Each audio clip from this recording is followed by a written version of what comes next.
If you've been feeling off lately, spiritually dry, disconnected, or just going through the motions, this is your wake-up call. You might be drifting away from God without even realizing it. The first sign is subtle but deadly. You've stopped feeling conviction. Sin doesn't hit the same way it used to. What once made your spirit grieve now feels normal, even justified. Your conscience is no longer stirred by what you watch, what you say, or how you treat people. And that's not growth, that's numbness. Hebrews 3 verse 13 warns that sin is deceitful and hardens the heart, and that hardening happens slowly, secretly. The second sign is this. You avoid silence with God. You still post Christian quotes, attend church, and play worship music in the background, but you haven't sat in stillness before God in weeks, maybe months. You fear what He might reveal in the quiet, so you stay busy, entertained, distracted. Yet Psalm 46 verse 10 says, "Be still and know that I am God." If your spirit resists silence, it's resisting His presence. The third sign is dangerous and hidden. You've replaced transformation with information. You consume sermons, read devotionals, follow Christian influencers, but your heart isn't changing.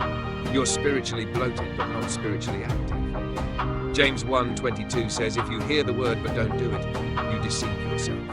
You've mistaken spiritual noise for spiritual growth. Fourth, you're no longer burdened for the lost. When was the last time you cried out to God for someone's soul? When did you last feel a holy discomfort for the brokenness around you? If your heart doesn't break for what breaks His, then something has gone cold. Jesus wept over Jerusalem, Luke 19:41. And if you're not weeping for anyone, you're drifting from His heartbeat. The fifth sign is this.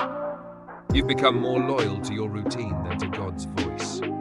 You say the right things, go to the right places, even serve faithfully, but you haven't asked God to interrupt your plans in a long time. Proverbs 3:6 says to acknowledge Him in all your ways, and He will direct your path.